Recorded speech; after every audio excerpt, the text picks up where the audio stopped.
விஜய் கட்சியுடைய 2வது மாநாடு மதுரையில் வந்து முடிஞ்சிருக்கு.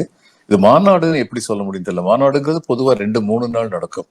இது ஒரு பொதுக்கூட்டம் மாதிரி தான். அதுல தான் என்ன செய்ய போறோம் அப்படிங்கிறதே தன்னுடைய அரசியலை பத்தி அவர் பேசியிருக்காரு அப்படிங்கிற அளவு தான் இதை பார்த்துக்க முடியும். அது ஒரு பக்கம் இருக்கட்டும்.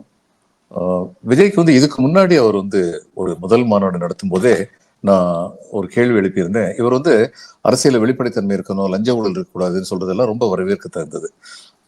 அப்ப மற்றவங்களுக்கு ரோல் மாடலா இருக்கணும். போன தடவை வந்து பாயிண்ட் அவுட் பண்ணி ஒரு 7 கோடியிலிருந்து 10 கோடி ரூபாய் செலவழிஞ்சிருக்கும், மினிமம் செலவழிஞ்சிருக்கும் அந்த கான்ஃபரன்ஸுக்கு. இதுக்கு எங்க இருந்து உங்களுக்கு பணம் வந்தது? இதை நீங்க வெளிப்படையா சொல்லணும். ஏன்னா நீங்க வந்து அரசியல் வந்து தூய்மை இருக்கணும்னு பேசுறவங்க. தூய்மை இருக்கணும்னு பேசாதவங்ககிட்ட வந்து நாங்க வந்து சரி இவங்க எல்லாம் பணம் பண்றவங்கன்னு சொல்லி இப்படித்தான் இருப்பாங்கன்னு சொல்லி நினைச்சிட்டு போயிடுவோம். ஆனா தூய்மை வேணும்னு சொல்ற நீங்க, அப்ப நீங்க எப்படி பணம் எப்படி கொண்டு வந்தது உங்களுக்கு, இதை நீங்க சொல்லணும்னு சொல்லியிருந்தேன். அதுக்கு பதில் இல்லை, இன்னைக்கு வரைக்கும் பதில் இல்லை. அதே கேள்விதான் மறுபடியும் கேட்கிறேன். 500 ஏக்கர்ல உள்ள ஒரு இடத்துல வந்து நீங்க வந்து போட்டிருக்கீங்க. அப்போ உங்களுக்கு வந்து இந்த செலவுக்கெல்லாம் எங்க இருந்து பணம் வந்தது? போனதர் வந்து ஒருத்தர் சொன்னாரு, அவர் அவ்வளவு சம்பாதிக்கிறார் தெரியுமா அப்படின்னாரு.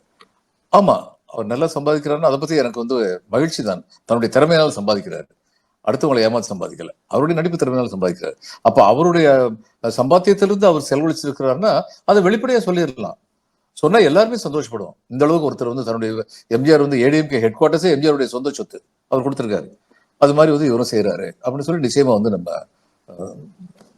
மகிழ்ச்சி அடைந்திருப்போம். ஆனா இன்னும் அதுக்கு பதில் வரல. அதுக்கு பதில் வரணும். அது ஒரு பக்கம்.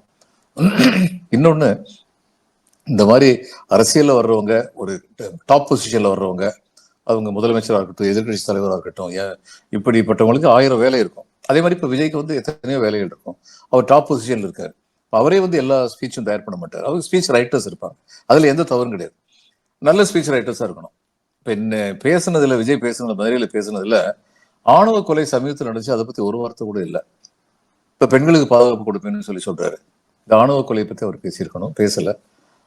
2 நாளைக்கு முன்னாடி தான் அமித்ஷா வந்து 100 நாள் 30 நாள் ஒருத்தர் வந்து ஒரு குற்றச்சாட்டு மேல ஜாமீன் எடுக்க முடியாம 30 நாளுக்கு மேல ஒருத்தர் வந்து ஜெயில இருந்தாருன்னா பிஎம், சிஎம், மினிஸ்டர்ஸ் அவங்களாம் உடனடியாக பதவி இழந்துருவார்கள் அப்படின்னு சொன்னார்.